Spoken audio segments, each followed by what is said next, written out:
the next thing we're going to talk about is locking the toolbox. If you have a child or an adult, you really don't want them pushing these buttons and getting into the toolbox. And remember, there's a couple ways they can do that. They can touch here or they can touch here. And either one will get them in trouble. So we're going to learn how to lock the toolbox so they can't touch these buttons. Now there's one thing you have to know though, and it'll warn you about this, but you need to make sure you take a USB jump drive and create overrides,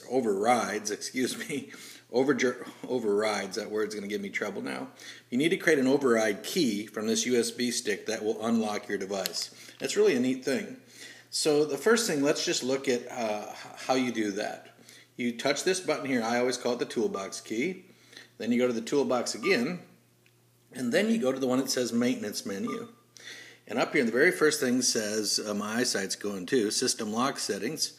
And here's where this one, once you say on, this one is where you can lock this button, and this one is where you can lock this button, and this one does the help menu, and this one does the pull down menu you touch over here. So there's your different things that you can lock. That's everything you can lock.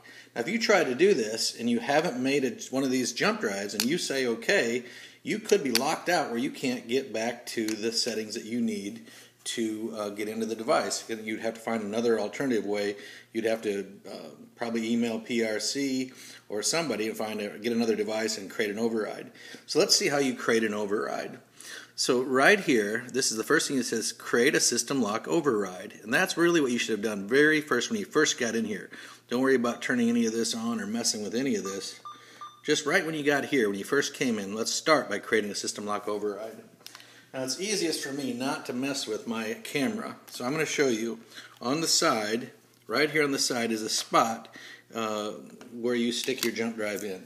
So right after you touch the button that says create a system lock override, then you have to actually slide right in the back. It's a little hard to find, but once you find it you'll be alright. So if you're looking at it's the left hand side from the front, you slide in your jump drive and you'll hear that little ding, and it says system lock override successfully created.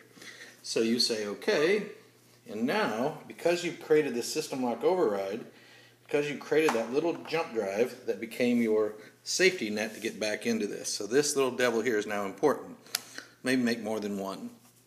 So now I can feel comfortable going in here and telling my system lock to turn on, and I can disable this key, locked.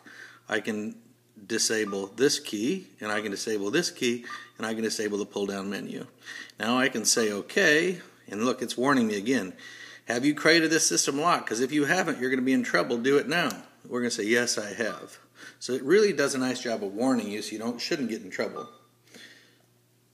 Let's see, I said yes. Oh no, I don't want to make one, I already did. So it was letting me make one. So now you get all the way out, and now you have a child or an adult who cannot get into these things, and now they can talk and share their device and use it. So now if you want to get in there, you're going to take this jump drive, and you're going to stick it in. Now it becomes a key, like a key that unlocks your toolbox. Like I said, it takes a little juggling to get that in there. And once you put it in there, you make a little ding, and I always just touch this one. And then I get right into my toolbox, go right to my maintenance menu, my system lock, and now I can turn this off. And I can disable these two things if I want to also. So now I can enable this, this, and this. And if you remember, if you want to do this another way, you could just set a password. But I think the best way to do it is to actually use that USB stick. Now, it really does make for nice, because when you're working with a kid, they're locked out of making changes. You walk over to it, stick your jump drive in, touch your tools, go in there and manipulate the device. Alright, that's how you make a jump drive into a key that overrides your lock, and that's how you lock your system. I hope that works for you.